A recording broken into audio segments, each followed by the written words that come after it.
Maybe it could be possible, but there is an RNA contains the number of the linear words is reserved by the previous constraints.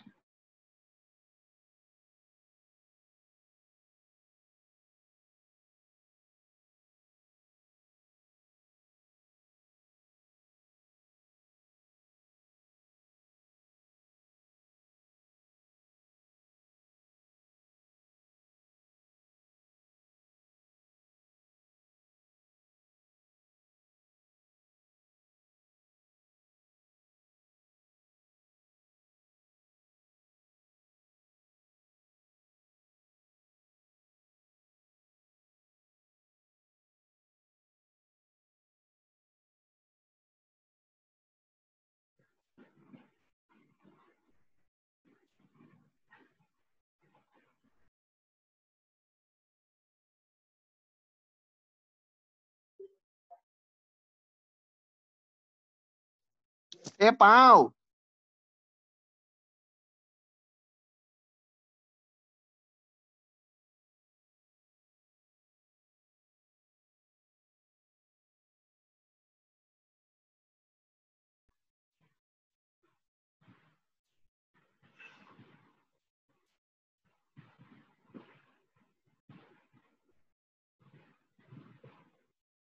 No, Mr. Anderson, there is a second cell will be the function of Good the afternoon. vector disposition Please mute as your, well as the output of the previous code.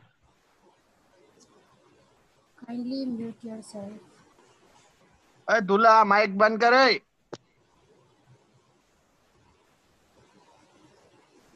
Okay. So last time we have seen the hash table for a symbol table. So some of you have maybe some doubts regarding that. So let's see through the example. So wait for a minute. Okay. So what hashing function? So what we are going to do in this function? First of all, we have to find the hash function of our symbol. So how we will find the hash function for our symbol? So here you can see this one. That is the function to find hash value. This is the function to find hash value. Now, what does the function say? That is the hash means ASCII value of letter. So it means ASCII of first letter plus ASCII of last letter mode 11. Okay. So now in our symbol table, we are having, suppose we will take this main. So the ASCII of capital M plus ASCII of capital N. ये रीते આપણે કરવાનું. Because first letter plus last letter. So ASCII of capital M, that is 77 plus ASCII of small n. So small n ની છે 110. So you will get આ રીતે and mode 11. તો આ રીતે hash function માં value put કરવાની. Now you will get the value mode 11 કરશો તો તમને જે value મળશે એ મળશે 0. That's why આપણે અહીંયા જે એક્ઝામ્પલ છે એમાં 0 ઇન્ડેક્સ ઉપર મેઇન વાળા સિમ્બોલની ઇન્ફોર્મેશન સ્ટોર કરેલી છે. In the same way for ચલો પી માટે જોઈએ તો પી માટે પણ અહીંયા ચેન્જ કરવાનું. હવે સિમ્પલ પી છે તો ફર્સ્ટ લેટર પણ સેમ, લાસ્ટ લેટર પણ સેમ. તો hash value of capital P ની હેશ વેલ્યુ છે 80 પ્લસ 80 મોડ 11. સો જ્યારે તમે આનું કાઉન્ટિંગ કરશો તો તમને મોડ વેલ્યુ મળશે દેટ ઇઝ શું છે આમાં 6. So you will get 6 over here. So that's Y 6 index ઉપર આપણે આપણું જે પી વાળું સિમ્બોલની ઇન્ફોર્મેશન છે એને શું કરેલી છે સ્ટોર. સો આ રીતે આપણું હેશ ટેબલ ક્રિએટ થશે. આ રીતે આપણી જોડે ઇન્ડેક્સીસ હશે 0 થી લઈને 10 સુધી કે જેટલી બી હોય નંબર ઓફ આઇટમ્સ સુધીની. એમાં કઈ ઇન્ડેક્સ પર ડેટા સ્ટોર કરવા તો આપણે શું કરવાનું આપણા સિમ્બોલની હેશ વેલ્યુ મેં જેમ એક્ઝામ્પલમાં બતાવી એ રીતે ફાઇન્ડ કરવાની. પછી જે હેશ વેલ્યુ મળે એ ઇન્ડેક્સ ઉપર આપણા ડેટાને સ્ટોર કરી દેવાના. તો ડેટા આ રીતે સ્ટોર થઈ જશે. હવે સપોઝ આ જે સ્મોલ એ છે અને આ બી સ્મોલ એ છે તો ઓબ્વિયસલી બંનેની હેશ વેલ્યુ શું હશે સેમ હશે. સો that's why we have created chain here. Okay, now what is about searching process? તો સર્ચિંગ પ્રોસેસમાં કેવી રીતે હોય કે સપોઝ મારે લેટર પી સિમ્બોલ પી ફાઇન્ડ કરવો છે. આખા ટેબલમાં સિમ્બોલ પી જે છે એને મારે ફાઇન્ડ કરવો છે કે ભાઈ કઈ ઇન્ડેક્સ ઉપર સ્ટોર કરેલું છે. કેવી રીતે ફાઇન્ડ કરશું, એની ઇન્ફોર્મેશન કેવી રીતે ગેટ કરીશું? વોટ વિલ ડુ, સિમ્પલી આપણે જે બી સિમ્બોલને ફાઇન્ડ કરવું છે એને આ હેશ ફંક્શનમાં પુટ કરવાનું. સિમ્બોલ આપણે ફાઇન્ડ કરવો છે પી, તો પી ની આસ્કી વેલ્યુ 80 પ્લસ 80 મોડ 11. તમે આટલું કરશો એટલે તમને આન્સર મળી જશે દેટ ઇઝ 6. તો આપણે ડાયરેક્ટલી 6 ઇન્ડેક્સ ઉપર જઈને ચેક કરીશું આપણા ડેટા. સો તમને ડાયરેક્ટ પોઝિશન મળી જાય છે. દેટ મીન્સ ટાઈમ કેટલો લાગશે ઓર્ડર ઓફ 1 બીકોઝ આપણે લિનિયર સર્ચ નથી કરવું પડતું કે ના બાઇનરી સર્ચ કરવું પડે છે. We are directly getting the position of our label or our symbol. That's why it will take order of 1 time, that is constant time. After that in the worst case, that means the worst case કોને કહેવાય કે મેં દરેક સિમ્બોલની hash value find કરી અને દરેક સિમ્બોલની hash value suppose મને મળી છે 0, તો મારે બધા ડેટા ક્યાં સ્ટોર કરવા પડશે 0 ઇન્ડેક્સ ઉપર. અને 0 ઇન્ડેક્સ ઉપર આખી શું થઈ જશે ચેઇન ક્રિએટ થઈ જશે. નાઉ what I have to do for searching, હું 0 ઇન્ડેક્સ ઉપર તો આવી ગઈ, ચલો મને 0 ઇન્ડેક્સ મળી ગઈ કે ભાઈ મારા ડેટા 0 ઇન્ડેક્સ ઉપર સ્ટોર છે, પણ 0 ઇન્ડેક્સ ઉપર આખી ચેઇન ક્રિએટ થયેલી હોય તો આખી ચેઇનમાં આપણે પાછું ફરીથી સર્ચ કરવું પડશે. So that's why it will take order of n time. કે તમારા ડેટા જો ડિસ્ટ્રીબ્યુટ નહીં હોય દરેક ઇન્ડેક્સ ઉપર કે કોઈ સિંગલ ઇન્ડેક્સ ઉપર જ હશે તો તમારે ઓર્ડર ઓફ એન ટાઈમ લાગશે. બરાબર. તો આ લાસ્ટ સ્લાઇડમાં એ જ વસ્તુ લખેલી છે કે if the data is uniformly distributed then it will take order of 1 time, but in the worst case where all name has same number, બધા જ નેમની હેશ વેલ્યુ સેમ મળી, then it searching process will take time order of n. બરાબર. So that's how your hash function will work અને data પણ એ રીતે store થશે. So this is about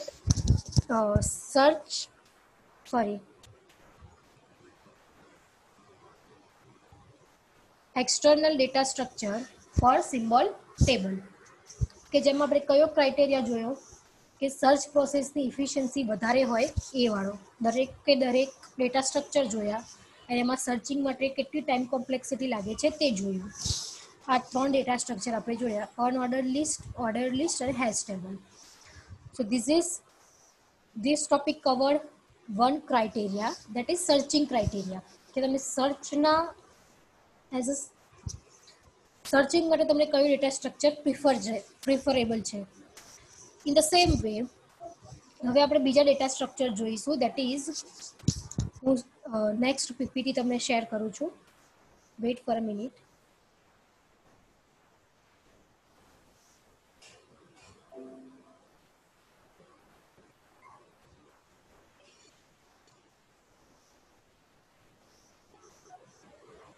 એક જ મિનિટ બીજી પીપીટી શેર કરું છું. મેમ હા બોલો. મેમ પોસિબલ હોય તો આજે રેકોર્ડિંગ કરો છો તે શેર કરો ને ક્લાસરૂમમાં. હા સારું કરી દઈશ અપલોડ. આઈ થિંક એક બે તમે કરેલા છે અપલોડ અને નેક્સ્ટ જે બી બાકી રહી ગયા હશે એ કરી દઈશ.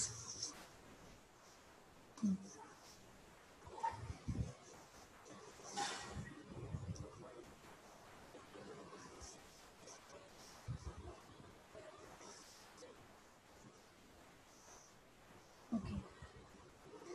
So now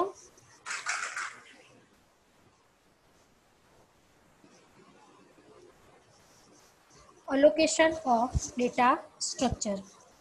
અત્યાર સુધીના આપણે જે ડેટા સ્ટ્રક્ચર જોયા એમાં આપણે એક ક્રાઇટેરિયા ફિક્સ રાખેલો કે ભાઈ સર્ચિંગ પ્રોસેસની ઇફિશિયન્સી ફાઇન્ડ કરવાની એન્ડ એને ધ્યાનમાં રાખીને આપણે ડેટા સ્ટ્રક્ચર ચૂઝ કરવાનું.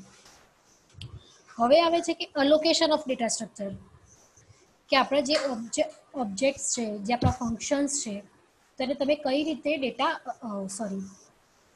ઓબ્જેક્ટ્સ છે, ફંક્શન છે, તમે કયું ડેટા સ્ટ્રક્ચર અલોકેટ કરશો. So that is four allocation of data structure. હવે મે બી તમે અત્યાર સુધી ડામાં કે એમાં રિકર્સિવ ફંક્શન કોલ ભણ્યા હશો. તેમાં તમે જોયું હશે કે we are using stack to call the functions. પછી તમે એવું બી ક્યાંક રીડ કર્યું હશે કે આપણે જે બી ડાયનેમિક અલોકેશન કરીએ છીએ through objects. So that objects are created in the heap. And જે સ્ટેટિક અલોકેશન હોય છે કે જે ફંક્શન્સ કોલિંગ થાય છે, એની રિટર્ન વેલ્યુ સ્ટોર થાય છે, એ બધું સ્ટેકમાં થાય છે. તમે તમારા માઇન્ડમાં આ રીતનું ઓવરવ્યૂ થોડો ઘણો તો હશે જ. So that is the stack allocation and heap allocation. કે સ્ટેટિક ડેટાને અલોકેટ કરવા માટે સ્ટેક અલોકેશનનો યુઝ થાય અને જે ડાયનેમિક અલોકેશન કરીએ છીએ જેમ કે રન ટાઈમ ઓબ્જેક્ટ્સ ક્રિએટ કરીએ છીએ તે. So that the objects are stored in the heap area. So what is this? So we will see that is stack allocation and heap allocation.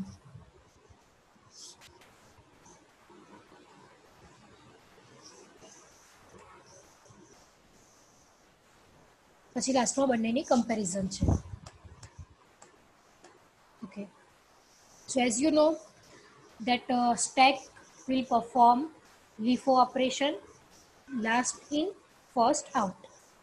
Okay. Now how stack is used for function calling. તો function કોલિંગમાં શું થાય કે જ્યારે બી તમે suppose કોઈ ફંક્શનને call કરો છો તો જ્યારે ફંક્શન કોલ થશે ત્યારે એ જે ફંક્શન છે એને એક સ્ટેકની અંદર સ્ટોર કરવામાં આવશે. ફંક્શન પ્લસ એના પેરામીટર્સ પ્લસ એની રિટર્ન વેલ્યુ, આટલા જે ડેટા છે ફંક્શન રિલેટેડ એ એક સ્ટેકમાં સ્ટોર થશે જ્યારે ફંક્શન કોલ થશે ત્યારે. આફ્ટર દેટ જ્યારે ફંક્શનનું એક્ઝિક્યુશન કમ્પ્લીટ થઈ જાય then out operation will perform. In operation ક્યારે પરફોર્મ થશે? જ્યારે ફંક્શન કોલ થશે. અને આઉટ ઓપરેશન ક્યારે પરફોર્મ થશે? જ્યારે એનું એક્ઝિક્યુશન કમ્પ્લીટ થઈ જશે ત્યારે. સો અહીંયા એ જ વસ્તુ લખેલી છે કે સૌથી પહેલાં સ્ટેક અલોકેશન એટલે કે કન્ટિગ્યુઅસ બ્લોક્સ ઓફ મેમરી. એ તો તમને ખબર જ છે કે સ્ટેકમાં આપણે કન્ટિગ્યુઅસ મેમરી એલોકેટ કરીએ છીએ. એરેમાં અને સ્ટેકમાં કન્ટિગ્યુઅસ મેમરી એલોકેટ થાય.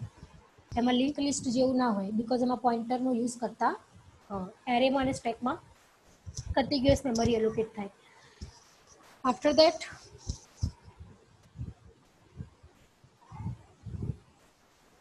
the size of memory to be allocated is known to compiler, and whenever the function is called its variable get memory.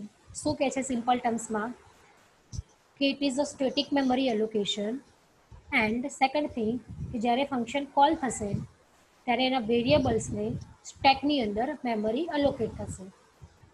This is in simple terms.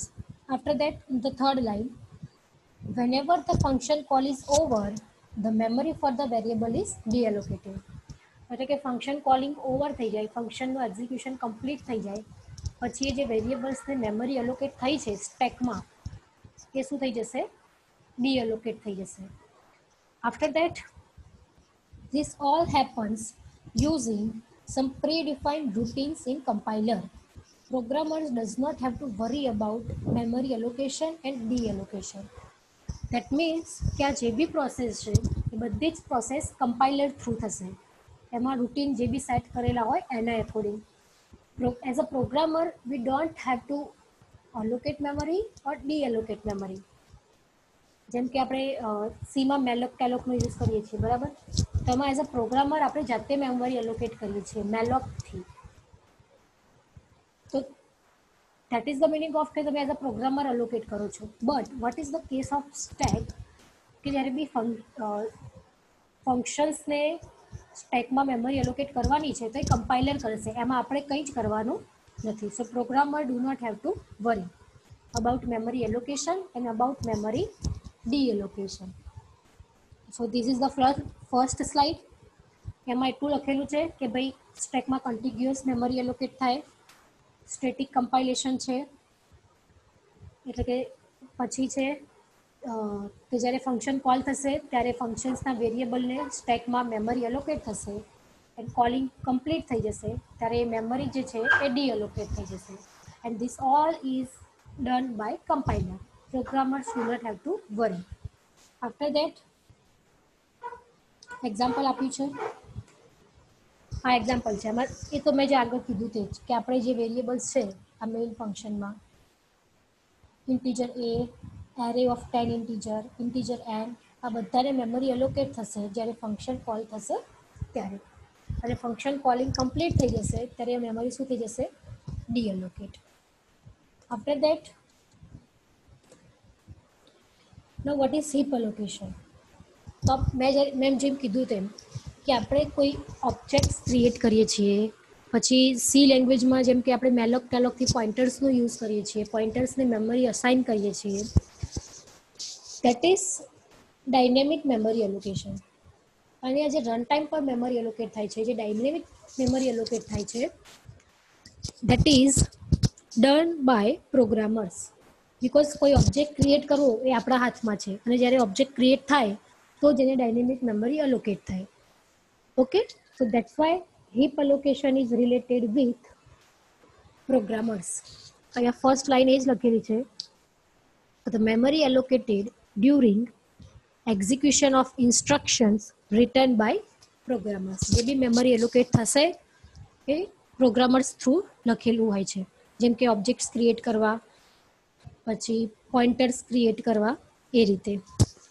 Okay,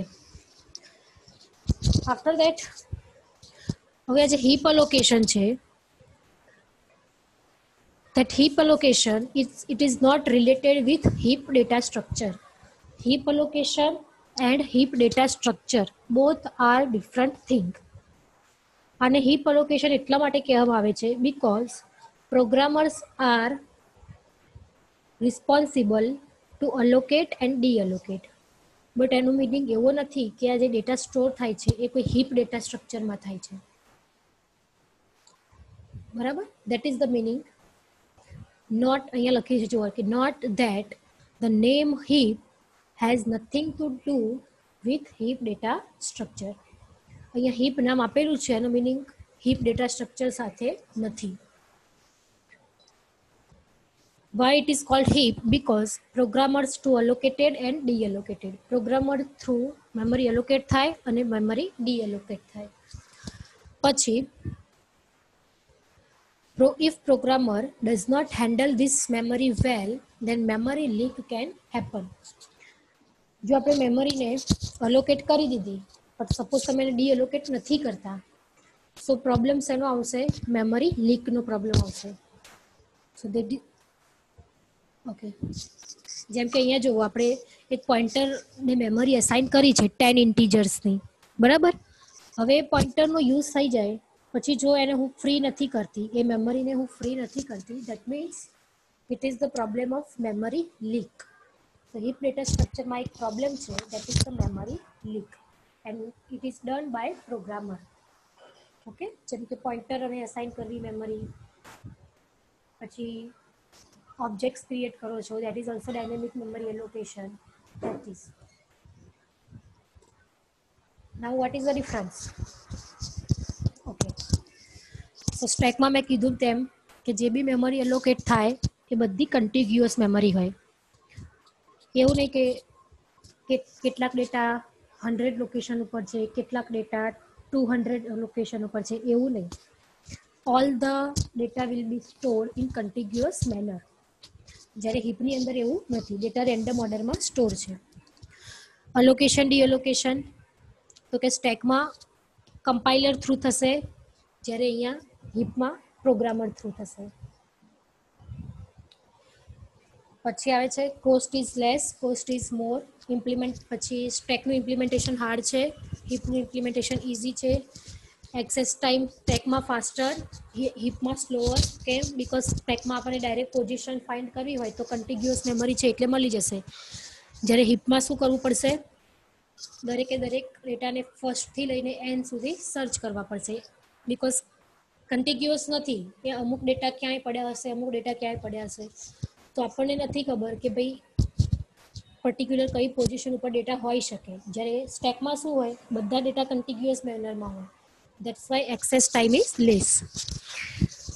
પછી main issue કે ભાઈ shortage of memory. હવે shortage of memory issue કેમ છે સ્ટેકની અંદર? Because હવે કોઈ ફંક્શન છે, એને જોઈએ છે સપોઝ 50 કિલોબાઇટ જેટલી મેમરી, એ ફંક્શનને જોઈએ છે 50 કિલોબાઇટની મેમરી. એવી પોસિબિલિટી છે કે ભાઈ આપણી રેમની અંદર 50 કિલોબાઇટ્સ મેમરી કન્ટિગ્યુઅસ મેનરમાં જ અવેલેબલ નથી. 50 કિલોબાઇટ જે મેમરી જોઈએ છે ફંક્શનને કે ભાઈ સ્ટેકને, તો એ 50 કિલોબાઇટની મેમરી કન્ટિગ્યુઅસ ફેશનમાં અવેલેબલ નથી. 5 કિલોબાઇટ કોઈ એક જગ્યાએ છે, બીજા 5 કિલોબાઇટ બીજી કોઈ જગ્યાએ છે. બરાબર? તો આપણે એનો યુઝ તો કરી નહીં શકીએ, બીકોઝ આપણે તો કન્ટિગ્યુઅસ જોઈએ છે, એકદમ એક સાથે હોય એ રીતે જોઈએ છે. So that is the issue in stack કે ભાઈ shortage of memory. Okay, after that flexibility તો કે ફિક્સ સાઇઝ, સ્ટેકની સાઇઝ ફિક્સ હોય, હીપની સાઇઝ રિસાઇઝેબલ છે. એન્ડ ડેટા ટાઈપ કયું કહેવાય? આને લિનિયર કહેવાય, અને હીપને શું કહેવાય? હાયરાર્કિકલ કહેવાય. Okay, so that is about allocation of data structure. કે આપણે જે ફંક્શન કોલ કરીએ છીએ તો એ થાય છે સ્ટેકની અંદર, દેટ ઇઝ સ્ટેટિક અલોકેશન. જે ઓબ્જેક્ટ્સ ક્રિએટ કરીએ છીએ, કોઈ પોઇન્ટર્સ ક્રિએટ કરીએ છીએ, દેટ ઇઝ ડાયનેમિક અલોકેશન. તો એ શેમાં થાય છે? હીપમાં થાય છે. ઓકે, સ્ટેક રિલેટેડ જે બી અલોકેશન ડીએલોકેશનની પ્રોસેસ છે, that is all done by compiler, and હીપમાં all done by programmer. So સ્ટેકમાં શોર્ટેજ ઓફ મેમરી થઈ શકે છે. કેમ? બીકોઝ સ્ટેકને સપોઝ જોઈએ છે 50 કિલોબાઇટની મેમરી, જે આપણી જોડે કન્ટિગ્યુઅસ ફેશનમાં અવેલેબલ નથી. અવેલેબલ છે બટ 5 કિલોબાઇટ સપોઝ કોઈ એક જગ્યાએ છે, બીજા 5 કિલોબાઇટ કોઈ બીજી જગ્યાએ છે, બટ કન્ટિન્યુઅસ ફેશનમાં નથી. So that is the problem of stack કે ભાઈ શોર્ટેજ ઓફ મેમરી. અને એની જગ્યાએ આમાં હીપમાં કયો પ્રોબ્લેમ છે કે મેમરી લીક, કે આપણે કોઈ પોઇન્ટરને મેમરી અસાઇન કરી દીધી બટ આફ્ટર યુઝ એને આપણે ફ્રી નથી કરતા. So that is the problem of memory leak. So that is about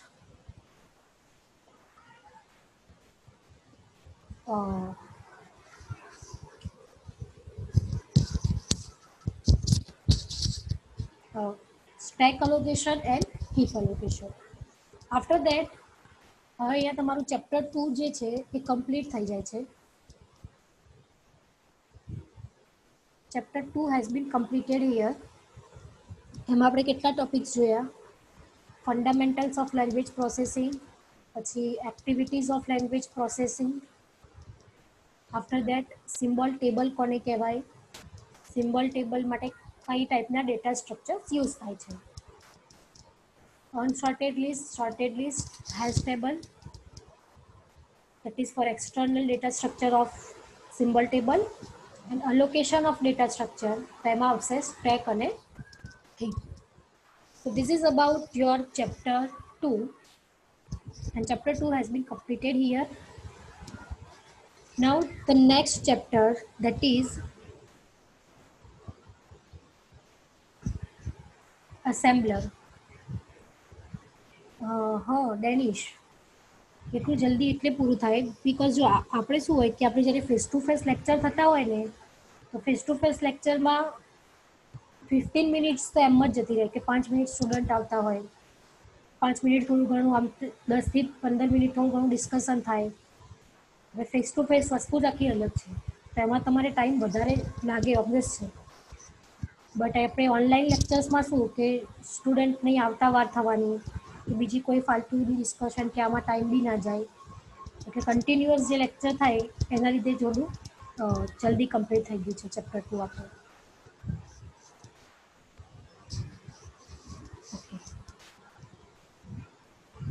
total કેટલા ચેપ્ટર છે?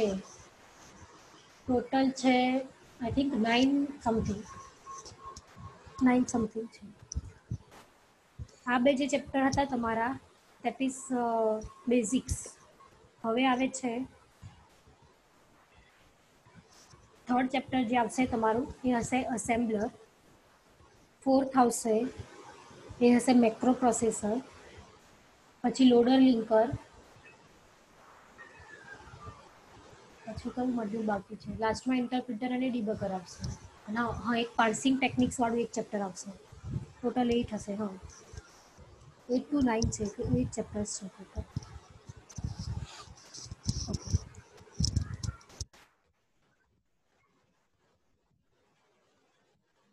So now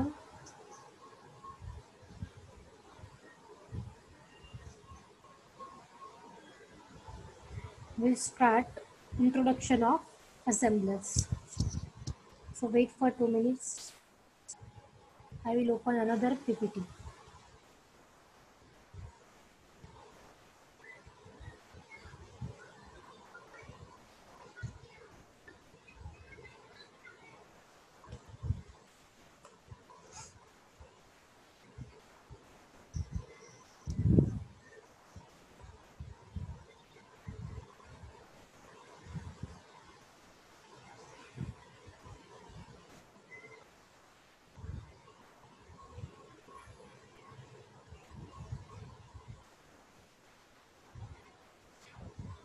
And yes,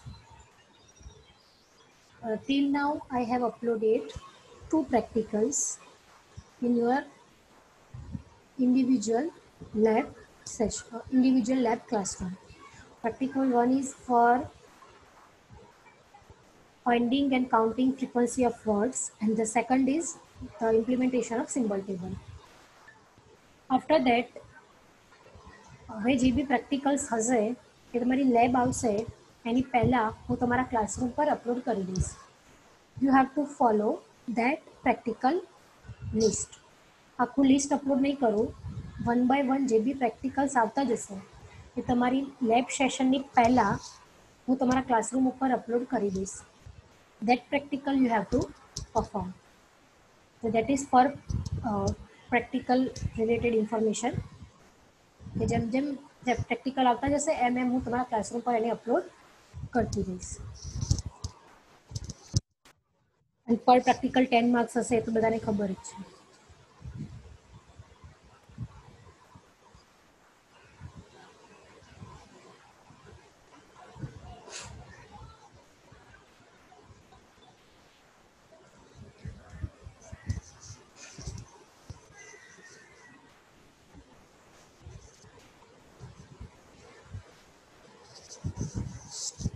I will take introduction today. In the next lecture, we will start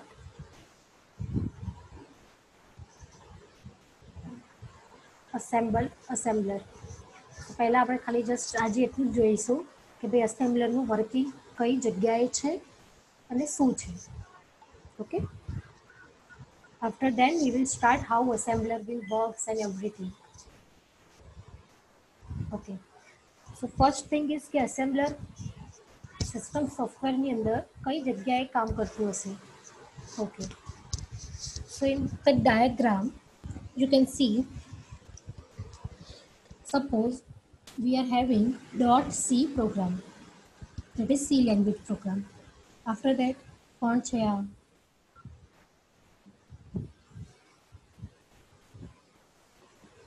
please kindly આવું બધું નહીં કરો તમે લોકો.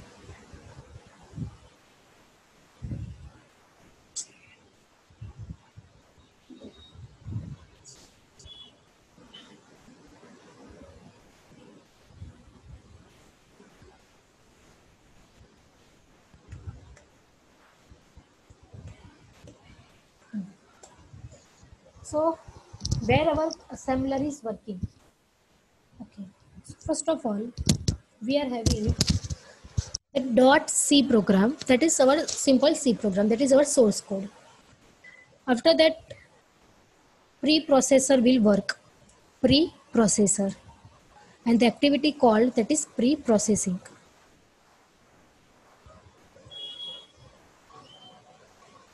Now what is this preprocessor will do? Preprocessor will do include header and expand macro. That means preprocessor શું કરશે કે આપણે જે બી હેડર ફાઇલ્સને યુઝ કરેલી છે એ હેડર ફાઇલ્સ આપણા પ્રોગ્રામની અંદર ઇન્ક્લુડ કરશે અને સપોઝ તમે કોઈ મેક્રો યુઝ કરેલા છે તો એ મેક્રોનું એક્સપાન્શન કરશે. મેક્રો મીન્સ સપોઝ તમે ઉપર hash define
So now what preprocessor will do, it will include our header files in our source program and expand the macros. Macros means suppose you have used hash define pi, that is 3.14, એટલે કે પ્રોગ્રામમાં જ્યાં બી pi નો use કરશો ત્યાં કઈ value substitute થશે 3.14.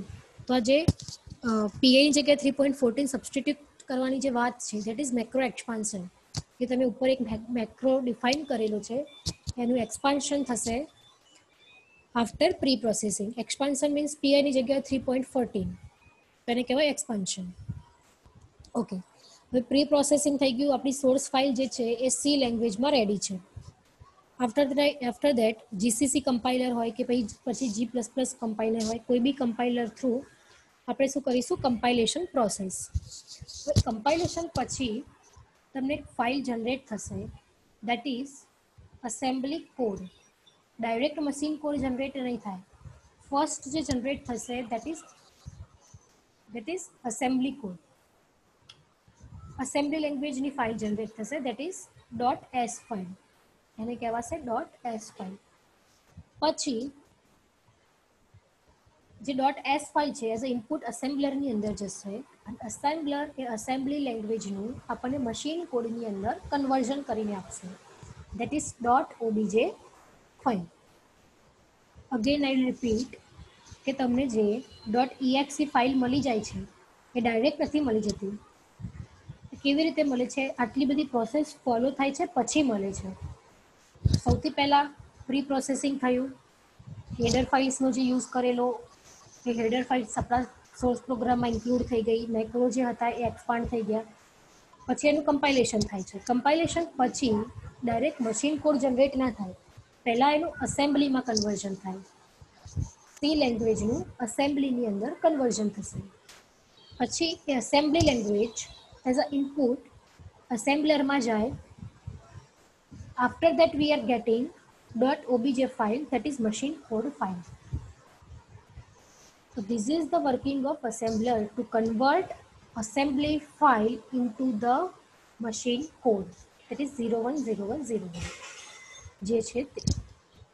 After that linking process, જે મેં કીધી રીતે કે આપણે જ્યારે મેમરીમાં, સેકન્ડરી મેમરીમાં ડેટાને ઇન્સ્ટોલ કરાવીશું આપણા પ્રોજેક્ટને, એ પ્રોજેક્ટ અલગ અલગ જગ્યાએ સ્ટોર હશે, તો એ બધાને એકબીજા સાથે લિંક કરવાનું, એ લિંકિંગ પ્રોસેસ થશે અને પછી આપણી .exe ફાઇલ જનરેટ થશે. that position of assembler is here. Compilation પછી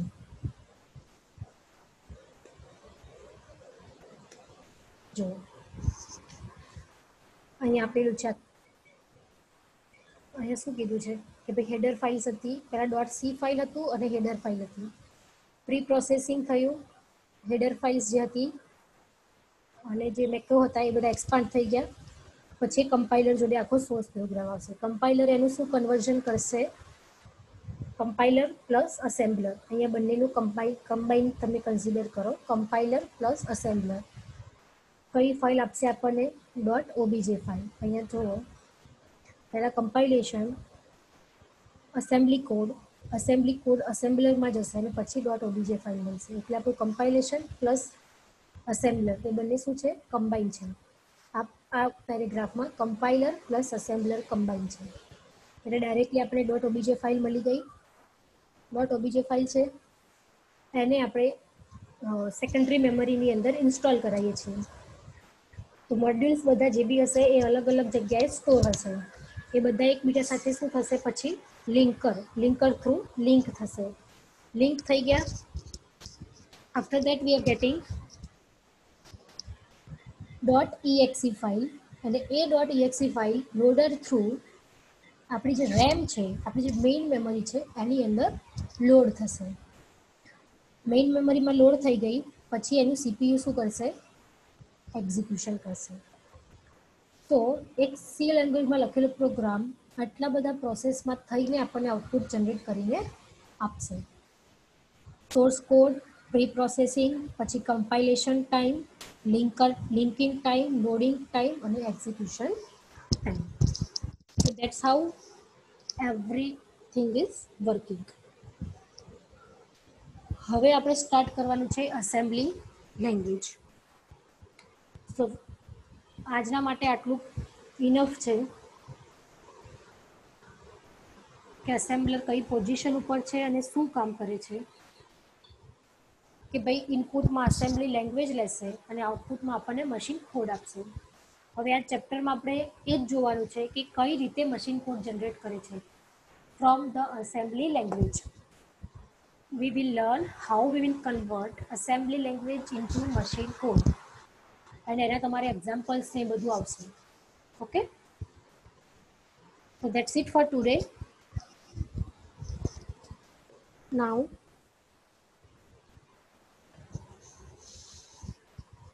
please start writing your enrollment numbers in the chat.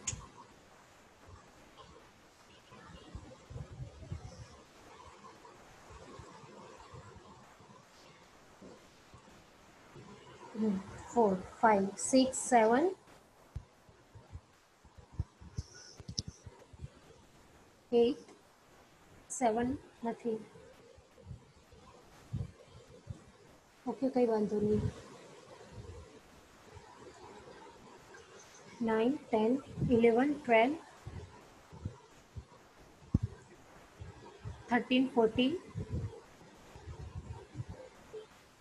જે લોકો અટેન્ડન્સ લખી દે છે એ લોકોને લેફ્ટ થવું હોય તો થઈ શકે છે. 15, 16, 17, 18, 19, 20, 21, 22, 23, 24, 25, 6, 27, 28, 29, 30, 31, 32, 33, 34, 35,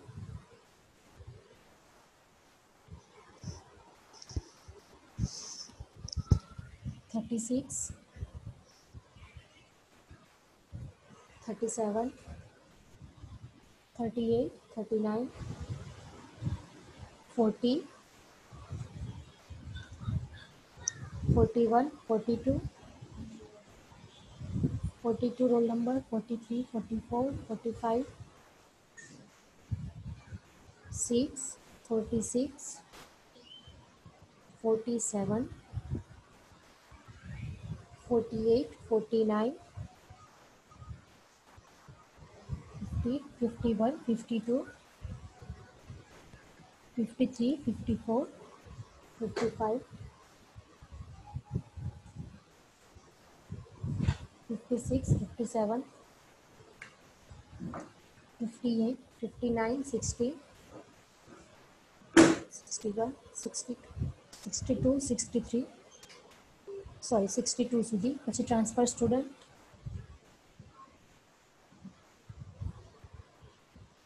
okay D2D 1 2 3 4 5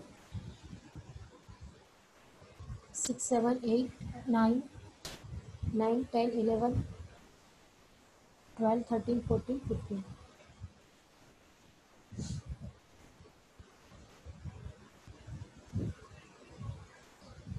12 13 14 15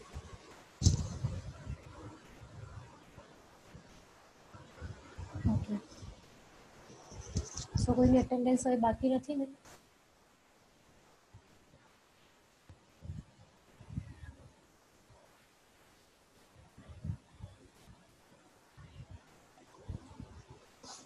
okay so thank you all